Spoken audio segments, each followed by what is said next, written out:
Do you like styling games? Don't answer that, that's not a question for you to answer. Me personally though, I love styling games, especially Ultrakill. I've spent almost 200 hours in this game, and I can tell you easily that there's nothing better than finding a new gun and pushing it to its limit. Almost every weapon that was added to Uzi Dorman's arsenal felt like a gift from God, spoiling me with endless riches.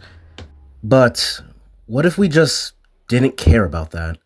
What if we just intentionally played the game bad for no other reason than to fuel the pockets of commentary YouTubers? What if we played Ultrakill with only the revolver?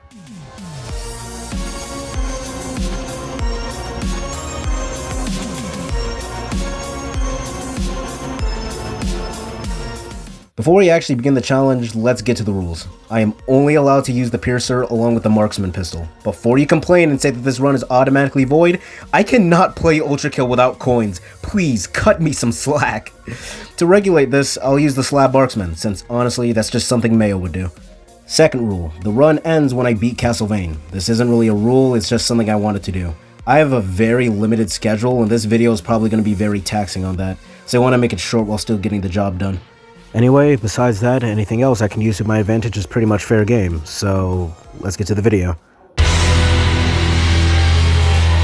First level, Into the Fire. This level was literally designed to play with only the default piercer, so there isn't really any problems here. The only real problem was my current mindset on this whole challenge. As I played through the level and watched myself spend weirdly long times on basic encounters that I knew I could end with one projectile boost, I just felt dirty. I was instinctively pressing Y on my controller to switch to my sharpshooter, which I didn't even have equipped, and that minuscule level of damage was something I just had to get used to. Anyway, besides that little bit of self-doubt, this level was pretty easy, and I managed to beat the Maurice with parries, which is probably how we're going to deal with most boss encounters, to be honest. Next level, the Meat Grinder. Again, pretty standard, nothing out of the ordinary, but this does mark our introduction to Serial Designation N, who was gleefully slaughtering monsters by our side. I considered fighting the secret encounter with N for no other reason but style points, but I realized it wasn't really necessary, and just decided to clear the level as is. Now onto the third level, and my favorite one in the prelude in fact, Double Down. I knew I was going to fight N for the first time in this level, but that wasn't the part that had me worried. It was actually the rock that blocks your path after beating N for the first time. I was thinking to myself the whole time there, that there was nothing else in the game that could break destructible objects besides explosions. Well, that was until I realized you could just do this. I am not joking when I say that that was a misinput. That is honestly like the fourth cool thing I figured out that you could do with the slab weapons. Anyway, now that we know we can break rocks, we go through the level as normal. Well, not completely normal since the game expects you to use the core eject shotgun now. But of course we won't be using it because the game doesn't give me an incentive to actually use it, obviously. Anyway, I gleefully make my way back up 10, and it basically went like how you would expect. A lot of parries and a lot of coin tosses. And boom, he's dead. Now for the final normal level in the prelude, that being a one-machine army. The only noteworthy thing here is that I accidentally pulled out the cord eject shotgun like twice, which was my bad because I forgot to unequip it. Anyways, since this level is about as interesting as the challenge itself, I decided to fight the secret double Maurice fight, which I actually died to. Crazy.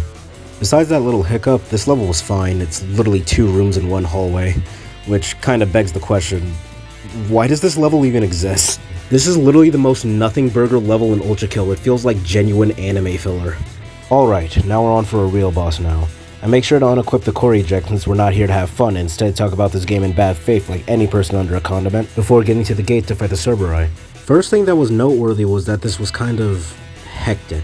I didn't know how to time my parries with Cerberus, so I primarily relied on charge shots and coin tosses, which were hard to do in such a cramped room. The situation got worse when the second one joined, which just made the room even more cramped and forced me to basically stay in the air to avoid most of their moveset. It wasn't really that hard or anything, don't get me wrong, it was really just tedious. When you fight a Cerberus with a revolver and nothing else, it just feels boring if anything. No wonder Mayo would think the game is bad if he really played like this. No matter, with them dead, that means we can get out of Overture and into some levels that don't give me demo flashbacks, aka the ones I actually really like. Wait, before we actually continue this, I gotta clear my throat real quick.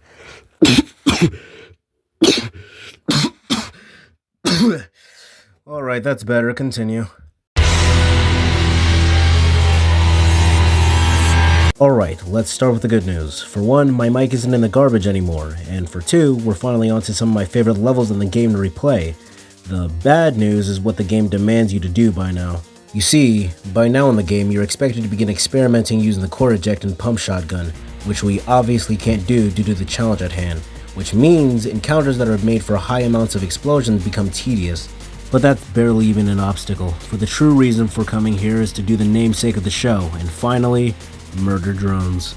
Anyway, this level wasn't really hard, it's just a practice run for what we're getting to later, and trust me, I'm not talking about halls of sacred remains when I say that. Next level, the Burning World. Pretty much as forgetful as One Machine Army, but it manages to be memorable with its secret encounter and the introduction of street cleaners, which weren't really that hard to be honest, because I packed a marksman with me. Anyway, with that incredibly short level done, that means we can finally get to the last part of this challenge. Well, last part to your knowledge at least.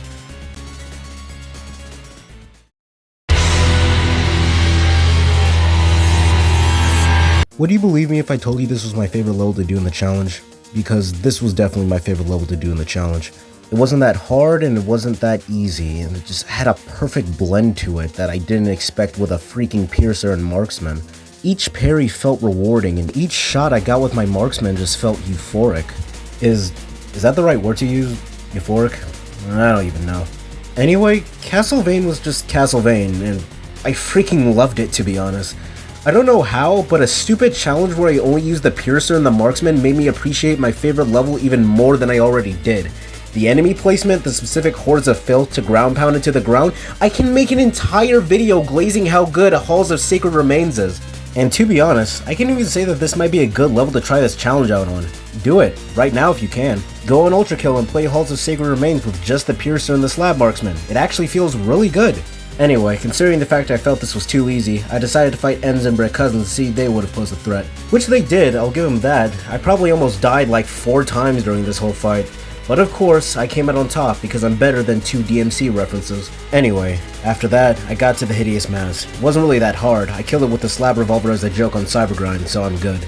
It doesn't mean the challenge is over though. I got one more thing to do. And trust me, it's gonna suck. Free at last. Oh, Gabriel, now dawns thy reckoning, and thy gore shall glisten before the temples of man.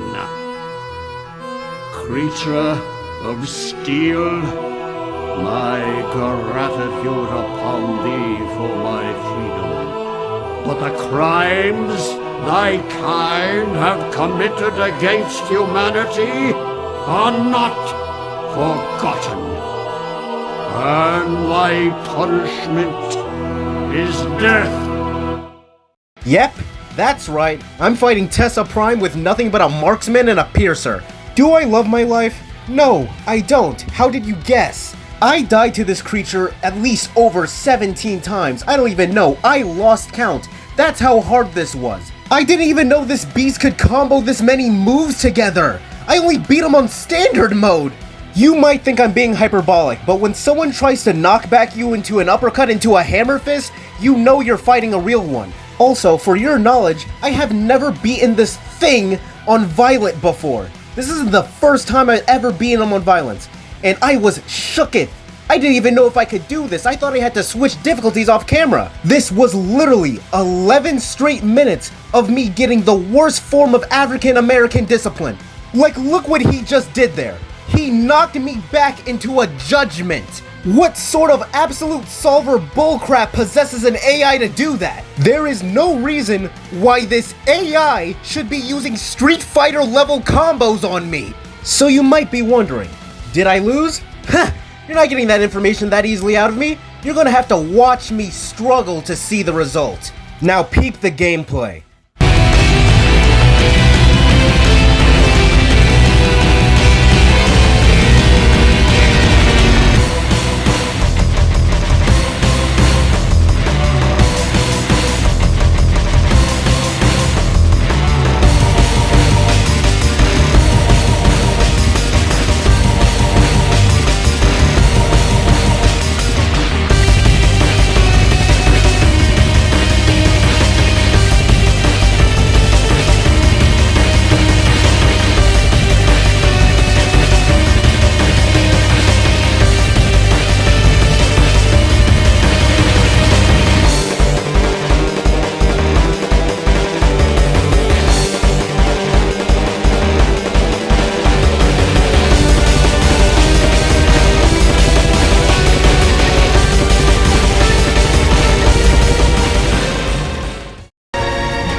have failed to bring you salvation from this cold, dark world. And that right there is Ultrakill with only a revolver and some parries. Subscribe if you want a part 2, and thank you for 300 subscribers.